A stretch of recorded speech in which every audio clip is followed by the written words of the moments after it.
SOP collections sa Bureau of Customs na umabot sa 11 billion pesos. May 9 billion pesos collection mula sa sugar. Ang kita mula sa importasyon ng sibuyas na hawak naman ni Martin Araneta. Tinawagan daw siya ni First Lady Lisa Marcos at ipinapatigil ang investigasyon. Na sa First Lady Lisa Marcos mismo ang may hawak sa mga rice importers. Dahil pala sa dami ng SOP at remittance na ipinapasa sa bawat transaksyon.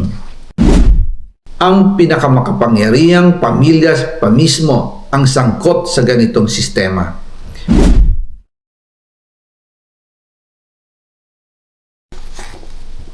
Ngayon naman po, tungkol sa kampanya nitong 2025 elections, nagkwento sa akin si dating Speaker Martin Romualdez.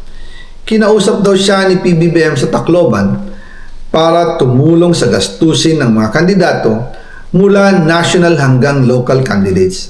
Ang sagot ni Speaker, naibigay na niya ang SOP collections sa Bureau of Customs na umabot sa 11 billion pesos. Dagdag pa dyan, may 9 billion pesos collection mula sa sugar na ayon mismo sa kanya ay pinaghahatian lang ng 5 kumpanya para makontrol nila ang presyo ng asukal sa merkado.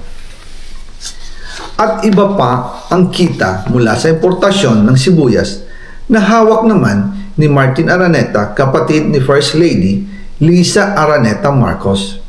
Kung matatandaan ninyo, noong 2022, nagkaroon po ng investigasyon sa Kamara na pinangungunahan ni Congressman Toto Swansing dahil sobrang taas ng presyo ng sibuyas. Umabot ng 600 pesos kada kilo. Gayong dapat ay nasa 80 pesos lang. Doon lumabas ang pangalan ni Martin Araneta bilang isa sa mga nasa likod ng kontrol sa importasyon ng sibuyas. Pero hindi po natuloy ang investigasyon. Ang sabi ni Speaker, tinawagan daw siya ni First Lady Lisa Marcos at ipinapatigil ang investigasyon. Kaya walang natuloy at walang naparusahan. Dahil pala, kontrolado ng kapatid ng First Lady ang importasyon ng sibuyas. Ganito rin po ang nangyari sa bigas. Noong April 2023, nagsimula ng tumaas ang presyo ng bigas. Kaya iminungkahi ko kay Speaker Martin Romualdez na kung pwede ay mag-angkat tayo ng 13 million metric tons para sa buong taon. Ang layunin ko po ay mapababa ang presyo ng bigas sa 22 pesos kada kilo. Pero hindi po ito inaprubahan ng Pangulo nung sila ay nasa Clark.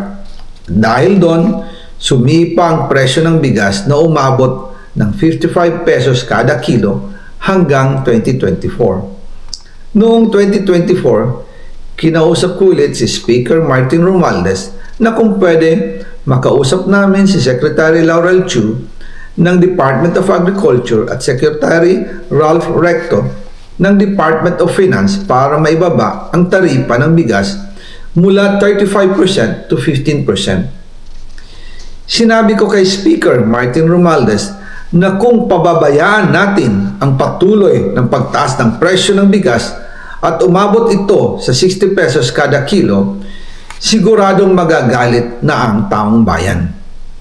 Posibleng magrevolusyon na ang mga tao at tiyak na maapektuhan dito ang mga kandidato ng administrasyon sa 2025 elections. Isa sa mga patunay na hindi na masaya ang taong bayan ay ang pagbaba ng approval rating ng Pangulo noong panahon na iyon dahil sobrang taas na ang presyo ng bigas. Nangyari po ang meeting at halos inaabot kami hanggang alas 2 ng umaga, nakikiusap, nagpapaliwanag. Buti na lang, matapos ang matagal na negosasyon, pumayag din sila. At di nagtagal, inanunsyo na rin sa publiko na ibaba ang ng buwis sa bigas. Ngunit, matapos ang 4 hanggang 6 na buwan, hindi pa rin bumababa ang presyo ng bigas. Kahit ibinaba na ang taripa nito, Kaya iminungkahi ko kay Speaker Romualdez na magpatawag ng investigasyon tungkol sa bigas sa pamamagitan ng Quinta Committee hearings. Habang iniimbestiga nito ng Quinta Committee na pinamumunuan ni Congressman Joey Salceda, bigla na lang itong pinahinto ni Secretary Kiko Laurel Chu matapos niyang ipakita ang isang confidential report. Nakasaad dito na sa First Lady Lisa Marcos mismo ang may hawak sa mga rice importers. Ayon kay Secretary Laurel, maaapektuhan daw ang First Lady kung itutuloy ang investigasyon dahil kasama raw nila sa Vietnam visit ang ilang importer ng bigas at nag-dinner pa raw sila roon. At nung araw din yun, tumawag si Congressman Sandro Marcos kay Speaker Romualdez upang ipatigil ang House investigations tungkol sa bigas as instructed ng Pangulo. Magkasama kami ni Speaker Martin Romualdez nang tumawag si Congressman Sandro Marcos. Dumating din si Secretary Laurel Chu sa Manila Polo Townhouse at doon siya pinagalitan ni Speaker dahil inilabas niya ang confidential report na nagdidiin sa First Lady sa issue ng rice smuggling. Humihingi ng paumanhin si Secretary Laurel Chu at sinabi niyang, pasensya na, masyado akong naive. Doon namin naintindihan kung bakit. Kahit ibinabana ang import tax ng bigas mula 35% to 15%, ay hindi pa rin bumababa ang presyo sa merkado dahil pala sa dami ng SOP at remittance na ipinapasa sa bawat transaksyon. Dagdag pa po, maraming importers ng isda ang nagre-reklamo dahil kontrolado ito ng kaunting kumpanya lamang. Wala naman daw tax sa importation tuwing lean season, pero kahit ganoon, hindi pa rin sila nabibigyan ng permit to import. Ang mga kaunting kumpanya na ito lang ang nabibigyang permit to import. Dahil dito, kontrolado din ang presyo ng isda. At ito din ang dahilan kung bakit mataas ang presyo ng galunggong. Mga kababayan, hindi dapat naghihirap ang Pilipinas.